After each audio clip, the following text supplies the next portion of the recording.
Alors, bon matin, bonne nuit tout le monde. C'est un nouveau chapitre qui commence, les statistiques. Et oui, comme ça passe vite dans cette vidéo-là, on va survoler les pages 91, 92, 93 et 94 dans le cahier bleu. Et vous allez voir, il va y avoir plus de mots que de nombres. Bref, c'est presque un cours de français aujourd'hui. Alors, allons voir un petit peu qu'est-ce qui se passe. Quand on fait des statistiques, d'abord, il faut recueillir des données. Par exemple, ça pourrait être des notes d'examen ou ça pourrait être le nombre de puces sur les chats de ta ruelle. Donc, des données, c'est des nombres, ou bien pas toujours des nombres, vous allez voir, qui nous servent à décrire une situation. Donc, l'art de compiler les données, de les organiser, de le présenter, ça, c'est faire des statistiques. Bon, voilà. Et on va faire des études statistiques. Dès l'instant où je vous donne une moyenne, moi par exemple, sur un examen, je suis en train de vous donner les résultats d'une étude statistique. Alors, des petits mots comme ça, pour commencer doucement la journée. Alors, il y a deux catégories vraiment importantes, disons plus que deux, mais pour le secondaire 3, deux catégories importantes de mesures pour les statistiques. Il y a les mesures de tendance centrale, puis il y a aussi les mesures de dispersion. En passant, si je vais trop vite, vous avez le droit de faire pause, il n'y a pas de problème. Alors, une tendance centrale, qu'est-ce que ça veut dire? Moi, je pourrais donner par exemple un exemple avec des hamburgers. Et je ne sais pas si vous allez au McDonald's, ils sont tous pareils. Alright? Donc, si vous faites la moyenne du poids de vos hamburgers, ça va tout donner la même chose parce que vos hamburgers, ils pèsent effectivement toute la même chose. Par contre, si vous allez à la pataterie du coin, peut-être que c'est un peu différent. Peut-être qu'il va y avoir un petit, un moyen et un énorme burger pour le même prix, donc c'est un peu injuste. Bref, quand vous allez aller au McDo, ça va être la même moyenne. Il va y avoir la même moyenne de poids que à la pataterie du coin. Mais est-ce qu'ils ont la même dispersion? Je pense pas ici si vous allez au McDonald's. Donc, vous voyez qu'ils sont tous pareils. Il n'y a pas beaucoup de dispersion. Tandis que à la pataterie du coin, vous voyez, il y a des petits, des moyens, des gros. Même si on a la même moyenne, on a beaucoup plus de dispersion dans le poids de nos hamburgers. Pensez-y un peu pour un professeur. Qu'est-ce qui est plus facile? Est-ce que c'est d'enseigner à une classe où tous les élèves sont pareils, entre guillemets, puis qui sont tous forts ou faibles égales? Ou est-ce que c'est plus facile d'enseigner à une classe où les élèves sont très dispersés dans leurs notes? Moi, personnellement, évidemment, c'est sûr que quand les élèves sont dispersés, ça met, comment je pourrais dire ça, ça met de la vie, ça met de la couleur dans la classe. Mais par contre, c'est peut-être un peu plus difficile quand les élèves sont dispersés, parce qu'il y en a des plus faibles, puis il y en a des super bons, mais c'est normal en même temps. Mais c'est quand même un peu plus difficile que si tous les élèves étaient du même niveau. Donc, voilà. Donc, deux exemples, avec les élèves et avec les hamburgers. Alors, la différence entre des mesures de tendance centrale et des mesures de dispersion. Donc, voilà. Alors, la tendance centrale, évidemment, c'est bien sûr la moyenne. C'est elle qu'on connaît le plus. Mais il y en a aussi d'autres qu'on va voir dans les prochaines leçons de vie. On va voir aussi la médiane. Et on va voir aussi le mode. Donc, on a trois mesures de tendance centrale. Trois mesures qui nous donnent quelque chose qui ressemble à la moyenne, la médiane ou le mode. Donc, des mots que je vais expliquer plus tard. Quoique la moyenne, on connaît déjà la moyenne, on sait comment faire. On les additionne et on divise par le nombre. Donc, c'est pour ça ici, on a fait la moyenne de 76%, 82% et 73%. Il y a trois notes. C'est pour ça qu'on divise par 3 check. Et ça fait la moyenne. Voilà. Bien. Et, oui, la moyenne, ça va être un X avec une petite barre en haut. Oui, quand vous allez m'écrire ça, je vais être content. X bar égale. Donc, par exemple, pour les hamburgers chez McDonald's, parce qu'ils sont tous pareils, X bar, on va dire, je sais pas, j'invente un nombre, 72 grammes. On va dire de sel. À la pataterie du coin aussi, on pourrait dire X bar égale 72 grammes de sel. Mais encore une fois, ils n'auront pas la même dispersion, même s'ils ont la même moyenne. Voici une mesure de dispersion, c'est l'étendue, c'est pas la seule mesure de dispersion, mais c'est pas mal juste autour de ça qu'on va tourner en troisième secondaire. Donc, c'est le maximum moins le minimum. Donc, tu prendrais ici la quantité de sel ou bien le poids, là, on s'amuse un peu, du gros hamburger moins celle-là du petit hamburger. Ça, c'est l'étendue.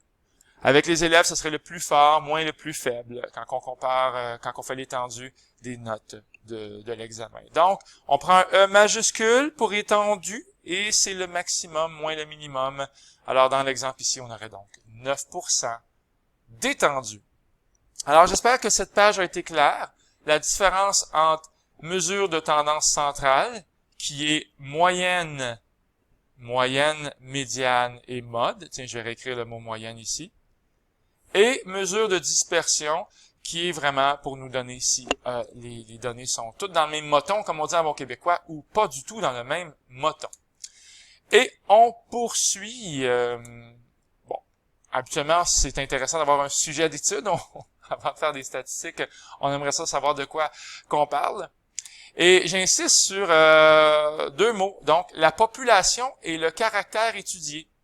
Donc, la population, c'est ce sur quoi porte l'étude. Habituellement, c'est des élèves. On adore faire des études sur les élèves. Donc, vous pourriez être la population, les élèves de troisième secondaire, et on pourrait étudier pour voir le caractère étudié. On pourrait vous demander, est-ce que vous aimez votre chien? Bon, alors le caractère étudié ici, les données qu'on pourrait recueillir, c'est aimes-tu ton chien? Oui, oui, non, non, non, oui, oui. Donc, on demanderait aux élèves, tout simplement, s'ils aiment leur chien. Et ça serait le caractère étudié. Ça pourrait aussi être votre grandeur. Ça pourrait aussi être votre note de bulletin. Mais encore une fois, dans tous les exemples que je donne ici, la population cible, ce sont les élèves de troisième secondaire, par exemple. Mais attention, une population, c'est pas toujours des choses qui sont vivantes. Ça peut être des autobus. On pourrait aller demander, entre guillemets, on demande aux autobus, est-ce que les freins fonctionnent bien? Donc, à ce moment-là, la population cible, ça serait les autobus de Montréal. Et le caractère étudié, ça serait oui ou non. Est-ce que les freins fonctionnent bien? Donc, vous voyez, le mot population, c'est un mot qui est assez large. Quand on parle de statistiques, bon, recueillir et organiser les données. Donc, recueillir les données qui sont à caractère quantitatif ou à caractère qualitatif. Donc, si par exemple, je m'intéresse à vos notes de bulletin, ce sont des données que je vais recueillir, genre pour tel élève, pour une Laurence ou pour un Maxime, on va recueillir des données comme ça. Et c'est étant donné que c'est des notes, c'est une quantité, c'est une donnée à caractère quantitatif. Mais je pourrais à la place demander, aimes-tu ton prof de maths? Ou par rapport aux autobus, est-ce que les freins fonctionnent, oui ou non? Ou quelle est la couleur de tes yeux? Bref, à ce moment-là, on est plus dans des données qui vont être à caractère qualitatif. Bien sûr que c'est une qualité d'avoir des yeux bruns ou des yeux bleus ou des yeux verts, ou bref. À caractère qualitatif, donc c'est quand ce ne sont pas des nombres qui sont ici demandés.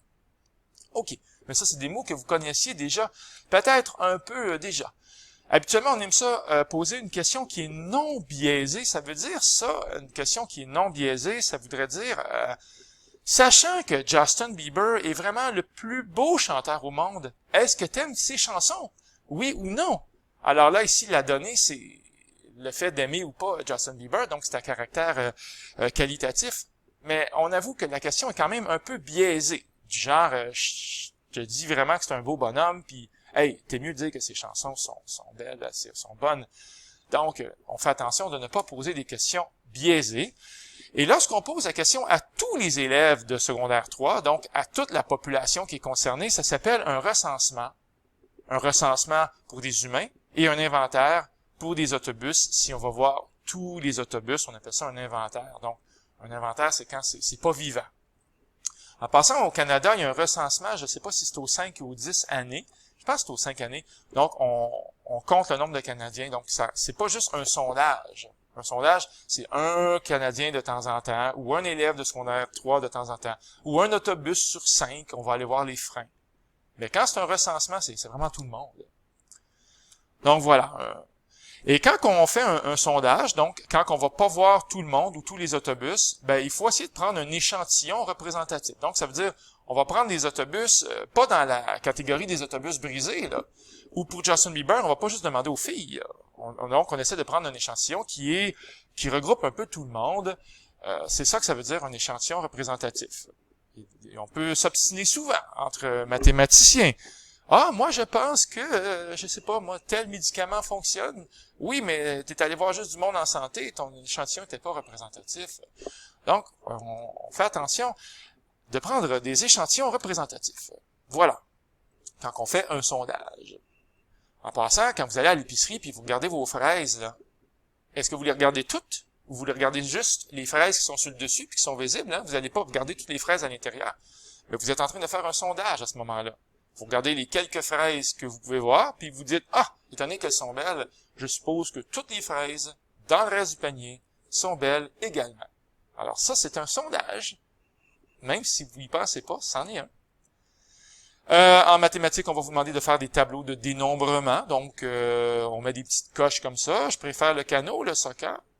Mais évidemment, le plus beau tableau, c'est le tableau de distribution des effectifs. Donc, c'est la même chose.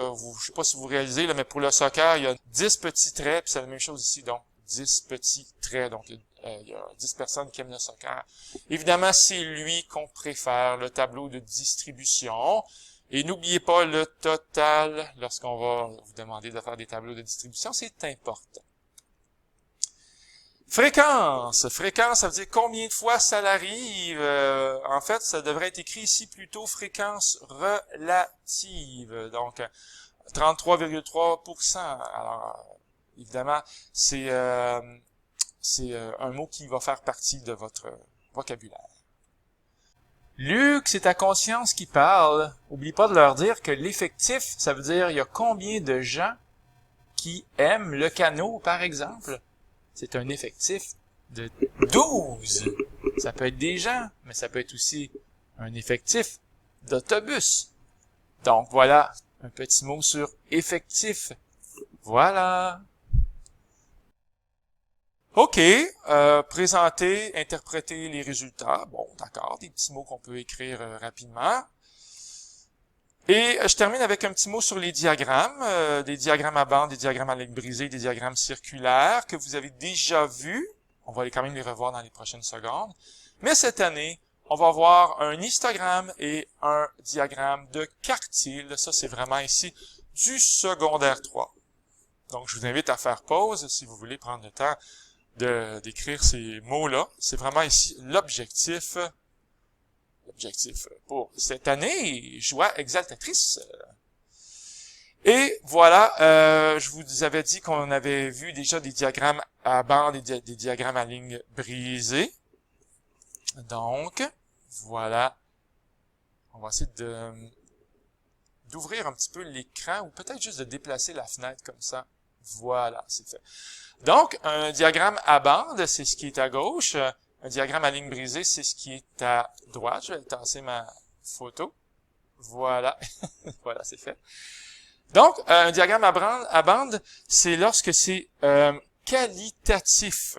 Donc, par exemple, ici, on a des provinces. Et les provinces, c'est qualitatif. Tu sais, il n'y en a pas une qui va avant l'autre. Il n'y a pas une province numéro 1, puis une province numéro 2, puis une province numéro 3. Oui, mais pas tant que ça. C'est comme les yeux bleus puis les yeux verts. On pourrait demander, ici, ça pourrait être écrit, les yeux verts, ben, il y a 200 élèves. Puis en fait, c'est pas 200, c'est plutôt 1500 élèves. Mais étant donné qu'il n'y a pas vraiment d'ordre précis, les bandes sont décollées. C'est ça un diagramme à bande, les amis, c'est que les bandes sont décollées parce qu'il n'y a pas vraiment d'ordre précis. Donc, quand c'est qualitatif, est-ce que des yeux verts, ça passe avant des yeux bleus? Pas tellement. Mais quand c'est quantitatif discret, genre, j'ai 0 frères, 1 frère, 2 frères, 3 frères, ça, on peut pas avoir 2 frères et demi, donc c'est pas continu. Et à ce moment-là, on peut décoller les bandes, tout simplement. Elles sont de même largeur. Un diagramme à ligne brisée, c'est lorsque on est à caractère quantitatif. Donc, c'est une quantité. Ici, la superficie, c'est une quantité de forêt qui est détruite et qui évolue donc dans le temps. Quantitatif discret ou quantitatif, bien sûr, continu. Donc, un diagramme à ligne brisée. Rapidement, un diagramme circulaire, on va bouger encore l'écran comme ceci. Donc, diagramme circulaire, qualitatif ou quantitatif discret. J'espère que vous êtes capable de faire des pourcentages. Et, il fait noir. J'ai éteint la lumière. Donc, voilà, c'était une petite vidéo pour vous mettre en appétit. Je sais qu'il y avait beaucoup de mots. Et moi, en me baladant comme ça dans l'écran, je vous dis tout simplement, c'était Luc Allard qui vous dit bye tout le monde.